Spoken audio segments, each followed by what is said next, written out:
डर सबको लगता है।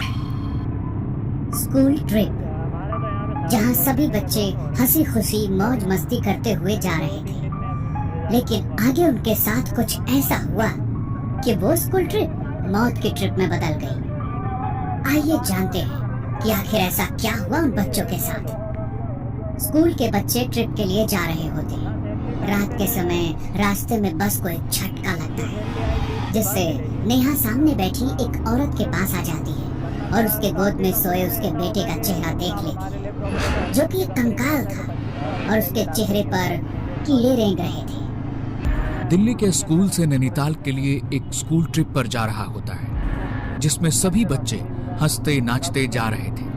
धीरे धीरे रात बढ़ने लगती है और बस अब नैनीताल के पहाड़ों पे चलने लगती है और बच्चे नाच रहे थे कि तभी अचानक ही ड्राइवर ब्रेक लगा देता है। क्या हुआ ड्राइवर, ऐसे बीच रास्ते में बस क्यों रोक दी? मैडम जी, वो देखो, एक औरत जो बस के सामने आ गई है।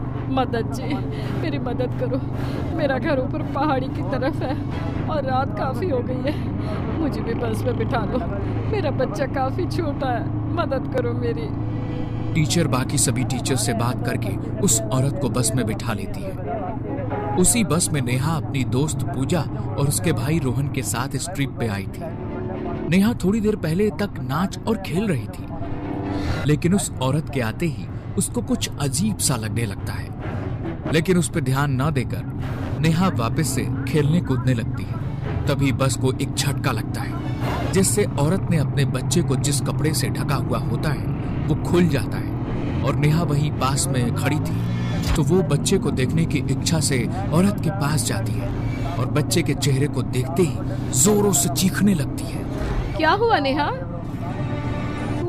मैम, वो बच्चा कंकाल। क्या कहना चाहती हो, क्या हुआ है? नेहा डरते डरते कहती है, मैम वो बच्चा नहीं है, वो कंकाल है। नेहा की बात सुन सभी हैरान हो जाते हैं और उस औरत को देखने लगते हैं। तभी वो औरत हंसते हुए अपने बच्चे का चेहरा खोलकर सभी को दिखा देती है और वो एक नॉर्मल सा बच्चा ही था। नेहा, वो देखो, बच्चा ही तो है। देखो, तुम्हें ही देख रहा है। सभी लोग अपनी अपनी जगह पर बैठ जाते हैं और नेहा भी अपनी सीट की तरफ जाने लगती है और जाते जाते वो बच्चे को दोबारा देखती है। इस बार बच्चा बिल्कुल नॉर्मल दिख रहा था। नेहा भी शांत हो जाती है और सभी फिर से मौज मस्ती करने लगते हैं। तभी औरत कहती है, बस मैडम जी, यहाँ ही रोक दीजिए बस। और वो औरत बस से उतर जाती है और जाते वक्त उसके बच्चे का खिलौना बस में ही गिर जाता है, जो रोहन उठाकर अपने पास रख लेता है। उसके जाने के बाद नेहा जब खिड़की से उस औरत को देखती है तो वो बस के पीछे की तरफ जा रही होती है और तभी अचानक ही औरत अपना सर घुमाकर नेहा को देखने लगती है और एक शैतानी हंसी हंसती है। तभी नेहा अपनी टीचर को देखने को कहती है। तभी वो औरत अपना सिर वापस से घुमाकर नीचे की तरफ को ही जाने लगती है। मैम, मैं सच कह रही हूँ, वो बिना घुमे ही पूरा सर घुमाकर मुझे देख रही थी। नेहा, मुझे लगता है तुम कुछ ज्यादा ही थक गई हो। और इतनी ही देर में बहुत तेज आवाज होती है और बस एक बार फिर रुक जाती है। क्या हुआ? ये कैसी आवाज थी? मैम, वो बस का एक टायर पंचर हो गया है, अब तो ये कल ही ठीक होगा। सभी टीचर्स आपस में बात करते हैं और पास के एक होटल में रुकने को कहते हैं। सभी बच्चे डिनर करके सोने के लिए अपने अपने कमरे में जाने लगते हैं। नेहा, पूजा और पूजा का भाई एक ही रूम में रहने वाले थे, क्योंकि पूजा का भाई काफी छोटा था, इसलिए पूजा उसको अपने साथ ही रखती है। और इस वक्त रोहन के पास वही खिलौना है जो उस औरत के बच्चे का था। रोहन उस खिलौने के साथ तब से खेल रहा था और तीनों अपने कमरे में आ जाते हैं। कमरा बहुत सुंदर था और उनके कमरे की खिड़कियों से हल्की हल्की ठंडी हवा आ रही थी। नेहा खिड़की से बाहर देखने लगती है। चल नेहा, सोते हैं, मुझे बहुत जोरों की नींद आ रही है। ऐसा कहकर दोनों सोने के लिए लेट जाती है, लेकिन रोहन अभी भी उसी खिलौने से खेल रहा होता है और अकेले ही उस खिलौने से बात कर रहा होता है। रोहन, चल सो जा, इस खिलौने को रख दे, कल खेल लेना। रोहन ने जैसे कुछ सुना ही ना हो। इस बात से पूजा चिढ़ जाती है और रोहन के पास जाकर उसका खिलौना उसी खिड़की के बाहर फेंक देती है। रोहन गुस्से में पूजा को देखने लगता है और एकदम से चीखने लग जाता है। मेरा खिलौना दो, मेरा खिलौना दो, मेरा खिलौना दो। क्या हुआ इसको, ऐसे क्यों बोल रहा है ये तो मुझे भी नहीं मालूम। जब से यहाँ आया है तब से उसी खिलौने के पीछे पड़ा हुआ है। रोहन चुपचाप एक कोने में बैठा बैठा रोने लगता है। वो मेरा खिलौना था, वो मेरा था, वापस दो मुझे अब। रोहन चुपचाप आकर सो जा, बहुत हो गया तेरा ड्रामा। इतने में ही उनके रूम की लाइट बंद हो जाती है। चारों तरफ एकदम अंधेरा हो जाता है और तभी नेहा कहती है, पूजा लगता है लाइट चली गई है। हाँ रुक, मैं टॉर्च ऑन करती हूँ। जैसे ही पूजा टॉर्च ऑन करके नेहा को देखती है तो वो बेड पे लेटी हुई थी। तभी वो रोहन को देखने जाती है, लेकिन रोहन वहाँ नहीं था। नेहा, रोहन यहाँ नहीं है। तो वो कहाँ गया? अभी तो यही था। तभी दोनों भागते हुए खिड़की के पास जाते हैं और उन्हें रोहन खिड़की से कूदकर जाते हुए दिखाई देता है। दोनों बिना कुछ सोचे रोहन के पीछे चल देती हैं। रोहन, कहाँ हो तुम? इधर आओ वरना टीचर से बहुत डांट पड़ेगी। कमरे में वापस चलो, अब मैं तुम्हें नहीं डांटूंगी।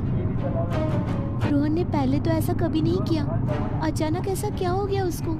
तभी दोनों देखते हैं रोहन आसपास कहीं नहीं है और दोनों जंगल के बीचों बीच थी, लेकिन रोहन दूर दूर तक कहीं नहीं दिखाई दे रहा था। तभी दोनों को रोहन की आवाज आती है और उसी डायरेक्शन में जाने लगती है। दोनों देखती हैं कि एक गड्ढे में से आवाज आ रही है। दोनों उस गड्ढे के पास जाती हैं और देखती हैं कि उसमें तो वही खिलौना पड़ा हुआ है जिससे रोहन खेल रहा था और उसी खिलौने से आवाज आने लगती है। दीदी बचाओ मुझे, यहाँ से निकालो मुझे यहाँ अकेले डर लग रहा है।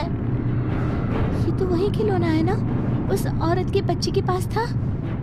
हाँ, जाते वक्त ये खिलौना रोहन ने उठा लिया था, लेकिन इस खिलौने से रोहन की आवाज कैसे आ रही है और रोहन है कहाँ? कुछ तो अजीब है यहाँ। तभी जोरदार चीख के साथ वो खिलौना गड्ढे में से गायब हो जाता है और ये देख दोनों वहां से भागने लगती है और भागते हुए वो एक घर के पास पहुंचती है। पूजा, इस घर में चलो, हमें इनसे मदद लेनी चाहिए। दोनों उस घर के अंदर जाती है। घर बिल्कुल वीरान पड़ा हुआ होता है। कोई है घर में? हमें मदद चाहिए।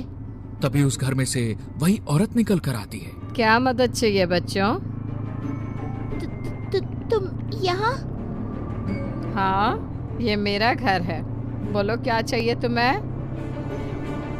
मेरा भाई इन जंगलों में कहीं खो गया है, उसको ढूंढने में मदद चाहिए। मैं कहीं नहीं जा सकती, मेरा बच्चा घर पर अकेला है। तभी नेहा की नजर बच्चे के हाथ पे जाती है जिसके पास रोहन जैसा ही एक और खिलौना था। ये देख नेहा उस बच्चे के हाथ से वो खिलौना छीन लेती है। ये तुमने क्या किया? वापस दो जल्दी से। ये मेरे बेटे का है, तुम्हें इसकी सजा जरूर मिलेगी। ये खिलौना तो रोहन के पास भी था। कहाँ है रोहन? क्या किया है तुमने उसके साथ? तभी औरत की गोद में बच्चा रोने लगता है और वो बच्चा रोहन होता है जिसकी आंखें अब लाल लाल हो रखी थी। और ये देख नेहा उस खिलौने को घर के बाहर फेंक देती है। रोहन उल्टा दीवार पे चलते हुए घर से बाहर चला जाता है और वो औरत देखते ही देखते खौफनाक चुड़ैल में बदल जाती है और हवा में उड़ते हुए दोनों के पीछे पड़ जाती है। पूजा और नेहा वहां से भागते भागते घर के बाहर आ जाते हैं जहां उन्हें रोहन भी दिखाई दे जाता है, लेकिन अब वो एक खिलौने में बदल चुका था। पूजा और नेहा दोनों अपनी जान बचाते हुए जंगल से बाहर जाने लगते हैं कि तभी पूजा को रोहन की आवाज आती है। दीदी, मुझे यहाँ छोड़कर मत जाओ, मेरे पास रुक जाओ तुम भी।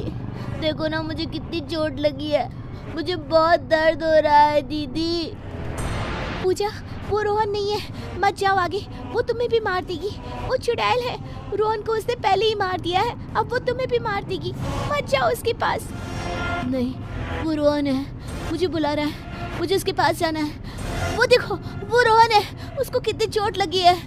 और पूजा रोहन के पास जाती है। तभी वहाँ वही औरत आ जाती है और पूजा और रोहन को अपने साथ उड़ाकर ले जाती है। ये देख नेहा वहाँ से भागने लगती है और भागते भागते रोड पे आ जाती है और थककर बेहोश हो जाती है। और अगले दिन वह जब उठती है तो देखती है कि जंगल से पूजा और रोहन दोनों की डेड बॉडी मिली है।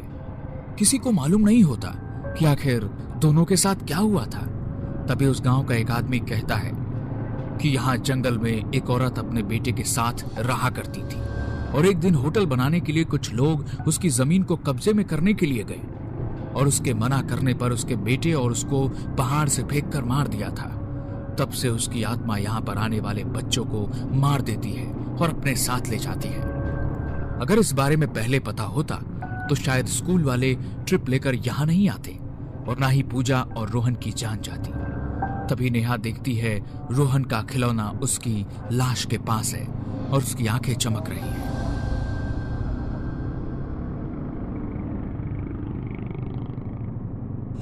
आपको हमारा ये वीडियो पसंद आया हो तो प्लीज हमारे चैनल को सब्सक्राइब कीजिए और हाँ, वीडियो को लाइक और शेयर करना मत भूलना।